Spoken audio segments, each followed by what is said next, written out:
Hello friends, vocation YouTube channel के एक और एजुकेशनल वीडियो में आप सभी का स्वागत है। दोस्तों, आज हम लोग शाब्दिक विश्लेषण के अंतर्गत शिक्षा एवं प्रशिक्षण यानी एजुकेशन एंड ट्रेनिंग में क्या अंतर है, इसमें क्या समानताएं हैं, इसको बेहद ही आसान शब्दों में समझने का प्रयास करेंगे, जिससे कि आपके परीक्षा में आने के दौरान इसको आप अपनी समझ के आधार पर अपने शब्दों में आसानी से लिख पाएँ। और दोस्तों, यह वीडियो जो है बीएड एवं यूपीएससी जैसे परीक्षाओं की तैयारी करने वाले विद्यार्थियों के लिए काफ़ी उपयोगी है। तो वीडियो को पूरा देखें और चलिए इस वीडियो को शुरू करते हैं। और शिक्षा और प्रशिक्षण के कॉन्सेप्ट को डिस्कस करने से पहले यहाँ पर एक बात जानना ज़रूरी है कि शिक्षा जो होता है वो बिग डोमेन होता है, यानी कि शिक्षा के अंतर्गत ही कहीं पर प्रशिक्षण आता है। क्योंकि प्रशिक्षण में होता क्या है कि हम किसी स्पेसिफिक चीज़ के लिए कोई चीज़ सीख रहे होते हैं, किसी विशेष चीज़ के लिए, कोई विशेष स्किल सीखने के लिए, इसलिए उसे हम प्रशिक्षण कहते हैं। क्योंकि हम प्रशिक्षण में सीख रहे होते हैं, इसलिए उसे हम शिक्षा के अंतर्गत भी काउंट करते हैं कि ये चीज़ शिक्षा भी है। ठीक है, तो ये चीज़ यहाँ पर इम्पोर्टेंट थी। आइए अब इसको डिस्कस करते हैं। तो हमारा इसमें पहला पॉइंट है, शिक्षा एक व्यापक प्रत्यय है जो बालक के जीवन के प्रत्येक पहलू को प्रभावित करती है। यानी कि शिक्षा जो है बालक के जीवन कौशल को भी प्रभावित करती है। यानी बच्चा कई जगह से चीज़ें सीखता है, तो उसके लाइफ मैनेजमेंट में वो कहीं ना कहीं हेल्प करती है। प्रशिक्षण में कहा गया है कि प्रशिक्षण एक संकुचित अवधारणा है जो किसी कार्य को कुशलतापूर्वक संपन्न करने की योग्यता के विकास तक ही सीमित होता है। यानी कि ट्रेनिंग में क्या होता है कि हमको जो है किसी विशेष स्किल को सीखने के लिए कोई विशेष ट्रेनिंग दी जाती है, कोई विशेष चीज़ सिखाई जाती है, मतलब कोई चीज़ बार बार हमसे करवाई जाती है जिससे कि हम उसमें पारंगत हो जाएं। ट्रेनिंग में ये चीज़ होती है। अगला पॉइंट है कि शिक्षा की प्रक्रिया औपचारिक, अनौपचारिक, वैयक्तिक एवं सामूहिक आदि हो सकती है। शिक्षा की प्रक्रिया औपचारिक कब होती है?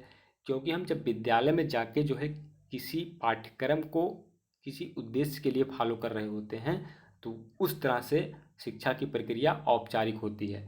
क्योंकि हम वहाँ पर किसी टीचर की निगरानी में सीख रहे होते हैं, इसलिए उसे हम अनुदेशन भी कह सकते हैं।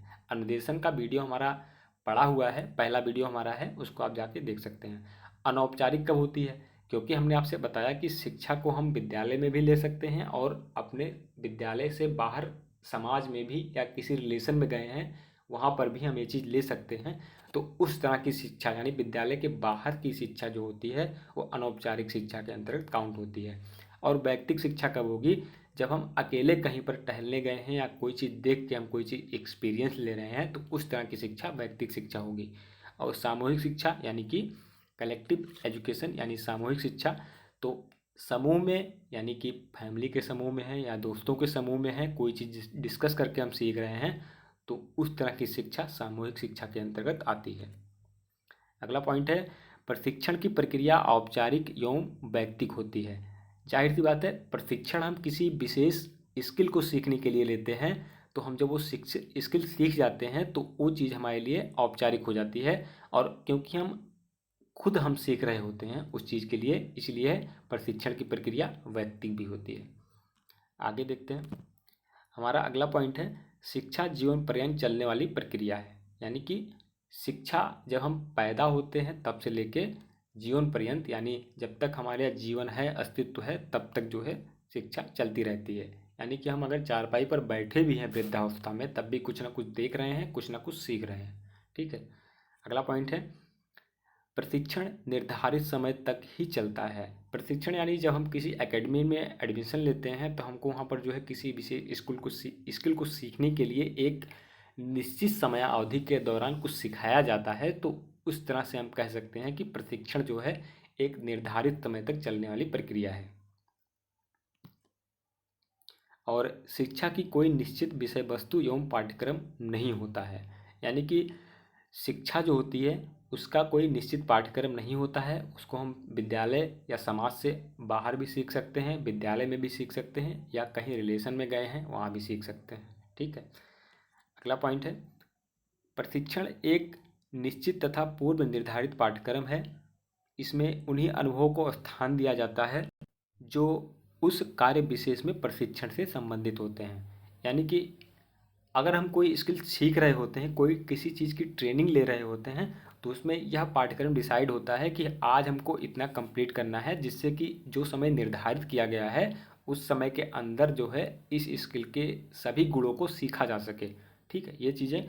और प्रशिक्षण जो है इसमें कहा गया है कि इसमें उन्हीं अनुभवों को स्थान दिया जाता है जो उस कार्य विशेष में प्रशिक्षण से संबंधित होते हैं।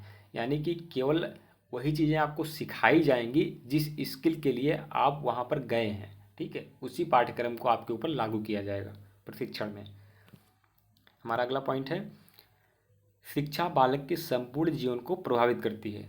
जाहिर सी बात है, क्योंकि अगर आपके शिक्षा जो है, अगर आप समाज से लेते हैं, अपने विद्यालय से लेते हैं, अपने रिलेशन से लेते हैं, अपने दोस्तों से लेते हैं, तो जाहिर सी बात है आपके पास अलग अलग तरह के एक्सपीरियंस होंगे, अलग अलग तरह के अनुभव होंगे। तो किसी भी लाइफ सिचुएशंस में आप होंगे तो उस अनुभव का प्रयोग आप वहाँ पर करेंगे, जिससे कि आपको उससे निजात मिल सके। ठीक है, तो इस तरह से हम कह सकते हैं कि शिक्षा बालक के संपूर्ण जीवन को प्रभावित करती है। हमारा अगला पॉइंट है, प्रशिक्षण क्षेत्र विशेष को ही प्रभावित करता है। यानी कि जिस स्किल में पारंगत होने के लिए आप किसी एकेडमी में जाते हैं तो केवल आपका वही क्षेत्र ही प्रभावित होगा। यानी कि अगर आप कोई ताइक्वांडो सीखने जाते हैं या कोई क्रिकेट सीखने जाता है तो आपका वही क्षेत्र ही उसमें काउंट होगा। तो दोस्तों, वीडियो कैसा लगा आपको हमें ज़रूर बताएं, और आई होप कि आपको पॉइंट जो है शिक्षा और प्रशिक्षण के संबंध में क्लियर हो रहा होगा। तो वीडियो अच्छा लगे तो हमें ज़रूर बताएं। Thank you.